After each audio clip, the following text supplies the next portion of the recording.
दिल्ली में एक बार फिर से प्रदूषण का स्तर बिगड़ चुका है। तो बड़ी खबर, आनंद विहार इलाके में एक्यूआई लेवल बेहद खराब श्रेणी में दर्ज किया गया। आनंद विहार के एक्यूआई लेवल का जिक्र किया जाए तो 339 पर है और इसी से अंदाजा लगाया जा सकता है प्रदूषण का जो स्तर है कितना खराब हो चुका है, किस तरह से बिगड़ चुका है। हालांकि इस पूरे मामले को लेकर कई तरह की बातों का और टीका टिप्पणी यहां पर दी जा रही है, लेकिन अंत में सवाल यही कि हर साल यही तस्वीरें आखिर सामने कैसे आ जाती हैं।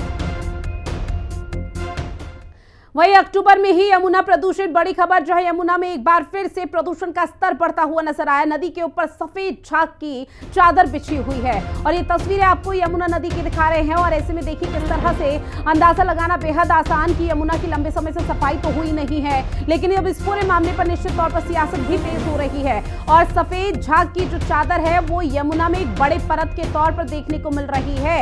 ऐसे में आने वाले समय में त्योहार होने हैं, उसके पहले इस तरह की जो तस्वीरें हैं वो सामने आना बेहद दुर्भाग्यपूर्ण है, क्योंकि छठ पूजा का अगर जिक्र किया जाए तो छठ में ये मान्यता है कि डूबते और यहाँ पर उगते हुए सूर्य को अर्घ दिया जाता है और यमुना नदी वही नदी है जहाँ पर तमाम जो व्रती महिलाएं हैं वो पहुंचती हैं। लेकिन उससे पहले की ये तस्वीर बेहद दुर्भाग्यपूर्ण और हर किसी की चिंता बढ़ाती हुई नजर आती है।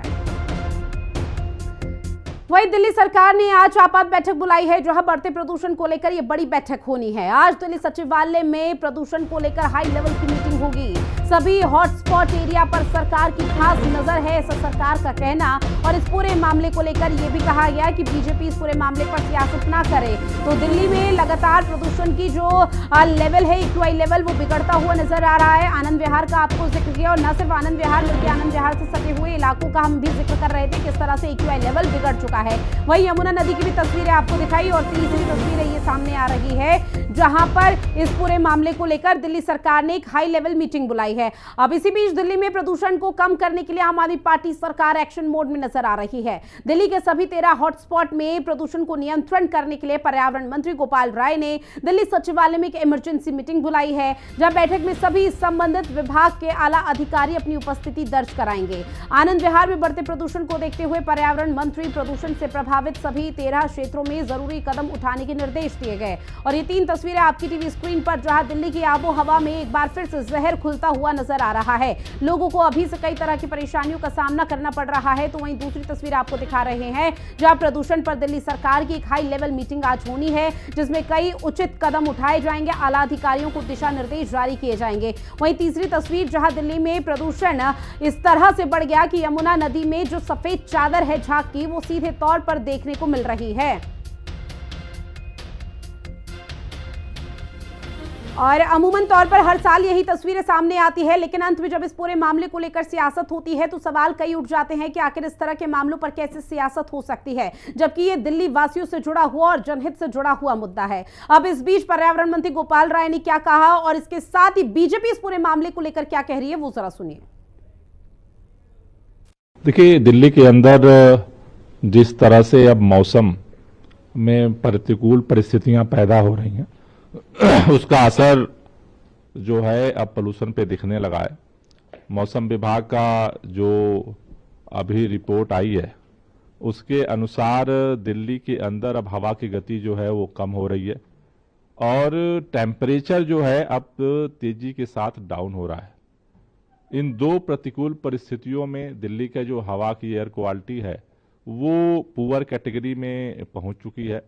लेकिन दिल्ली में कुछ जगहों पे खास तौर से जो हॉट स्पॉट्स हैं, कुछ एरिया में प्रदूषण का स्तर पुअर कैटेगरी से भी ज़्यादा देखा जा रहा है।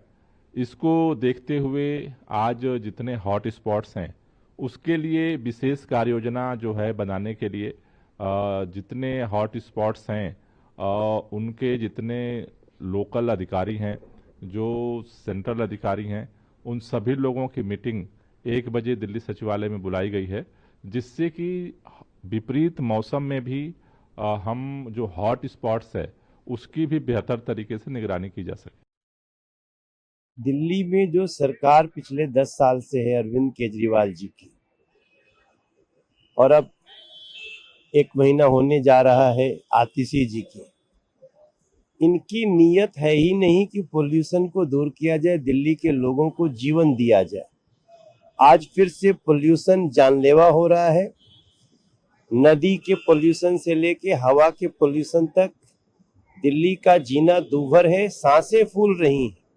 अभी तो शुरुआत ही है, अभी देखिए आगे क्या क्या होगा। वहीं दिल्ली के अलग अलग इलाकों में क्या स्थिति है और प्रदूषण को लेकर कैसे सियासत हो रही है, इसी पर जानकारी लेंगे। मेरी सहयोगी प्रिया राणा हमारे साथ लाइव बनी हुई है। प्रिया, सबसे पहले आपसे अपडेट लेंगे, दिल्ली के वो कौन कौन से ऐसे इलाके हैं जहां पर प्रदूषण यानी कि AQI लेवल बिल्कुल खराब श्रेणी में दर्ज किया जा रहा है?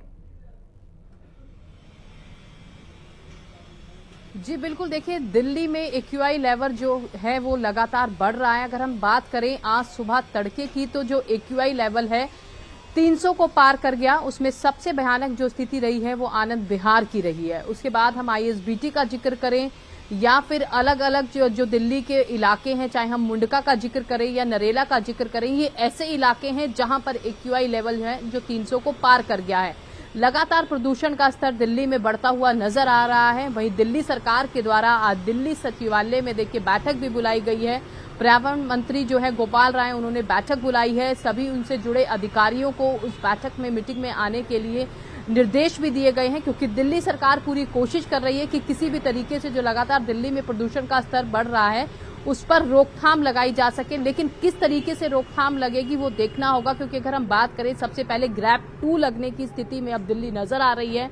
लगातार दिल्ली वासी जहरीली सांस लेने के लिए मजबूर है। अगर हम सड़कों की स्थिति देखें तो देखिए सुबह तड़के हम जब उठ रहे थे या सड़कों से निकल रहे हैं तो वहां पर एक प्रदूषण की मोटी चादर देखने के लिए मिल रही है। लोगों को समस्याएं हो रही है, चाहे हम बात करें आंखों में जलन की या गले में खराश की। और सबसे ज्यादा देखिए बड़े बुजुर्ग जिन्हें अस्थमा की बीमारी है, उन लोगों को कहीं ना कहीं सबसे ज्यादा समस्याएं झेलनी पड़ रही है। प्रिया, देखिए हर साल की यही तस्वीर है, हर साल इसी को लेकर चर्चा की जाती है। ग्रैप 1 लागू हो जाता है, ग्रैप 2 और यहाँ तक की नौबत ये आ जाती है कि ग्रैप 3 तक लागू हो जाता है। लेकिन जो स्थिति और जो तस्वीरें हैं वो जस की तस यहाँ पर बनी रहती है। लेकिन प्रिया, जिस बैठक का आपने जिक्र किया कि सचिवालय में उच्च स्तरीय बैठक है, हाई लेवल मीटिंग बुलाई गई है गोपाल राय के जरिए, तो इस बैठक में क्या ऐसा महत्वपूर्ण कदम उठाया जा सकता है जिसके चलते ये कहना आसान होगा कि AQI लेवल जो अभी 300 के पार है वो 400 के पार ना जा पाए?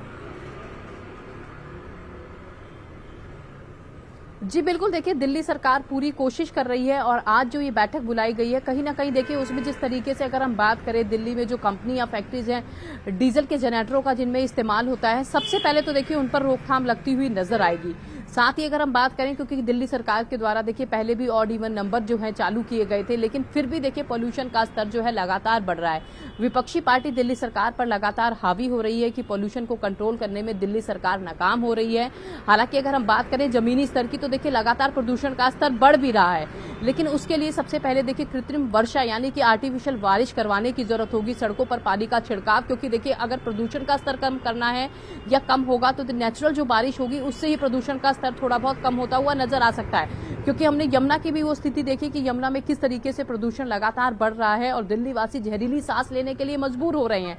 हालांकि देखिए अभी थोड़ी देर में दिल्ली के पर्यावरण मंत्री गोपाल राय ने जो मीटिंग बुलाई है उसमें जरूरी दिशा निर्देश दिए जाएंगे कि आखिर किस तरीके से दिल्ली के AQI लेवल को कम किया जा सकता है। उसको लेकर देखिए दिल्ली सरकार अपनी फोकस यानी कि अपनी नजर भी बनाए हुए है, लेकिन प्रदूषण का स्तर किस तरीके से कम होगा, ग्रैप 2 लागू होने की स्थिति है अभी या नहीं, अब देखना होगा, क्योंकि मीटिंग के बाद क्या कुछ नई चीजें निकलकर सामने आएगी। लेकिन अगर हम जमीनी स्तर की बात करें तो दिल्ली में लोगों ने मास्क लगाना शुरू कर दिया है। महिलाओं की बात करें या पुरुषों की जिनके पास मास्क नहीं है वो लोग अपने चेहरे पर रुमालों का इस्तेमाल कर रहे हैं ताकि किसी भी तरीके से जहरीली सांस जो है अंदर ना जा सके।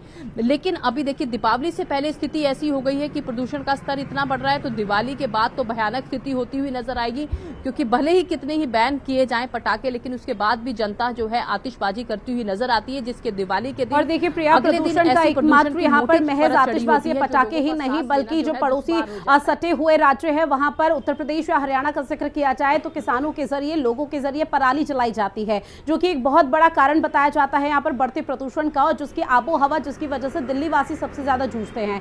लेकिन प्रिया, अगर इस पूरे मामले पर समझने की कोशिश करें तो बीजेपी का क्या रिएक्शन, क्योंकि हर साल इस पूरे मामले पर सियासत होती है और आम आदमी पार्टी के जरिए कहा जाता है कि ये संवेदनशील मुद्दा है, कम से कम बीजेपी इस पूरे मामले पर राजनीति तो ना करे। जी बिल्कुल, देखिए भले ही दिल्ली में दिल्ली सरकार केजरीवाल की थी जो पूर्व में मुख्यमंत्री थी, लेकिन अगर हम बात करें पर्यावरण मंत्री गोपाल राय लगातार मीटिंग कर रहे हैं कि दिल्ली में प्रदूषण का स्तर जो है किस तरीके से कम किया जा सके। हालांकि उन्होंने कहा था गोपाल राय ने कि पहले की अगर स्थिति देखें और अब की दिल्ली में तो काफी फर्क भी नजर आ रहा है, लेकिन विपक्षी पार्टी जैसे कि बीजेपी के अभी हमने मंत्री को सुना कि किस तरीके से वो तंज कसते हुए नजर आ रहे थे, तो कहीं ना कहीं देखिए आपस में दोनों ही पार्टियां एक दूसरे पर तंज कसती हुई हमेशा नजर आती है। लेकिन यहाँ पर सवाल खड़ा होता है जनता का, दिल्ली वासियों का। सियासत भले ही हो, लेकिन जो समस्याएं झेल रहे हैं वो दिल्ली वासी झेल रहे हैं, क्योंकि लगातार स्तर बढ़ने से लोगों को समस्याएं होंगी। क्योंकि अभी आगे और भी जिस तरीके से आपने जिक्र किया कि किसान जो है पराली जलाते हैं, हालांकि सरकार के द्वारा लगातार जुर्माने भी लगाए जाते हैं और इससे पहले भी दिल्ली सरकार के द्वारा अलग अलग फैक्ट्री वगैरह पे भी जुर्माने लगाए जाते हैं। देखना बेहद महत्वपूर्ण रहने वाला है कि इस पूरे मामले को लेकर जब दिल्ली सचिवालय में एक महत्वपूर्ण बैठक होगी, हाई लेवल मीटिंग होगी, तो प्रदूषण को कंट्रोल में करने के लिए क्या कदम दिल्ली सरकार के जरिए उठाए जाते हैं और बीजेपी आगे आने वाले समय में किस तरह की रीति नीति के तहत अब सियासत करती हुई नजर आएगी। बहरहाल जानकारी साझा की प्रिया, उसके लिए बहुत शुक्रिया।